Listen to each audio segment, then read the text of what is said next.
Bonjour, chers amis. Nous sommes à la veille, ou du moins dans la période des concours d'art oratoire de la Jeune Chambre internationale. Sur demande d'un certain nombre d'amis, membres et membres potentiels, candidats et concurrents, je me propose de faire ces vidéos histoire pour moi de partager le peu que j'ai en termes d'expérience sur ces concours d'art oratoire pour permettre à tous les candidats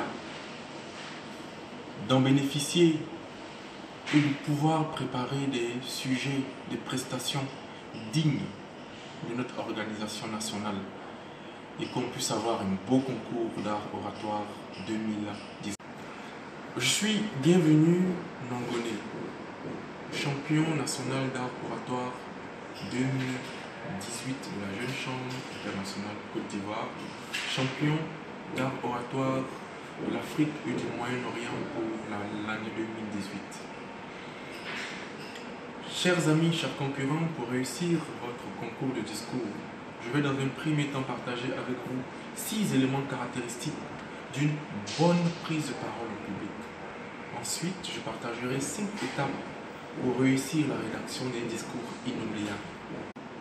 Chers concurrents, le premier élément caractéristique d'une bonne prise de parole en public que je souhaite partager avec vous est le volume de la voix. Vous serez emmené en tant que concurrent de vous adresser à un grand nombre de personnes, donc dans des salles d'une certaine ampleur. Si votre trait caractéristique est de ne pas parler fort, dès que vous souhaitez prendre part à un concours de discours, vous devez faire de votre mieux pour être le plus audible possible. Vous pouvez avoir le malheur de vous retrouver dans une salle où il y a une coupure d'électricité, donc vous n'aurez pas de micro.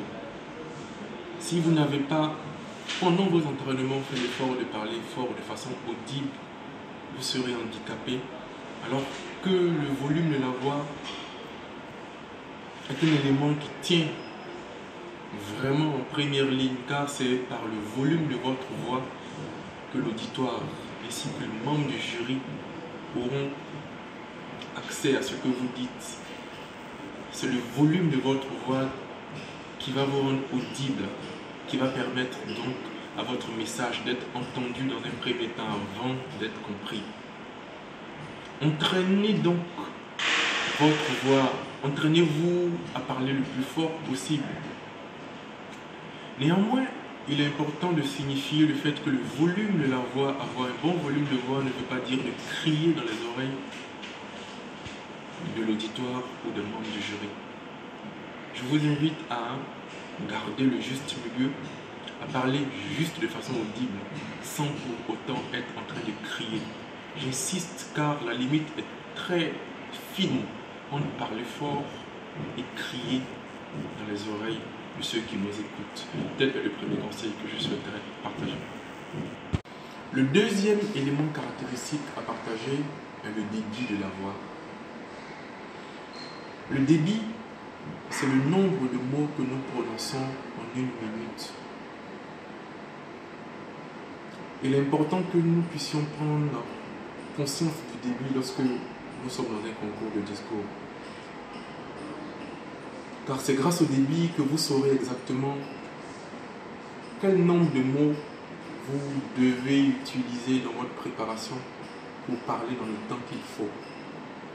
Pour information, sachez qu'un débit moyen s'élève à 125 mots par minute.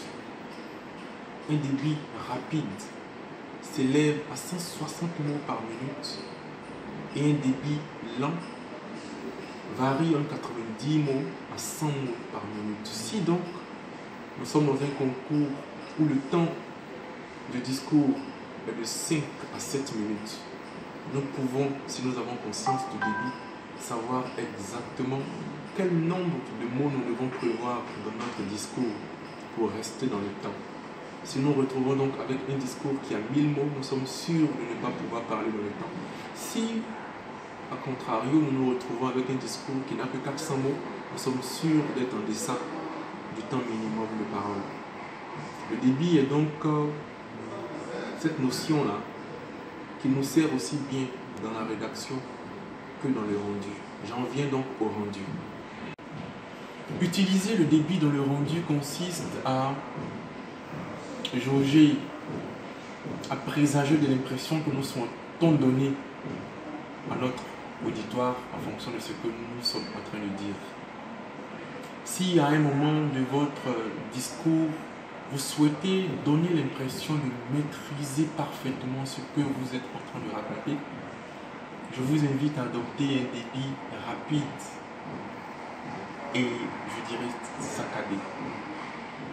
Si néanmoins vous êtes dans une partie de votre discours où vous souhaitez interpeller les cœurs, vous souhaitez toucher les âmes de votre auditoire, vous souhaitez parler à leur cœur, je vous invite à ce moment bien précis à ralentir le débit. Je prends l'exemple suivant.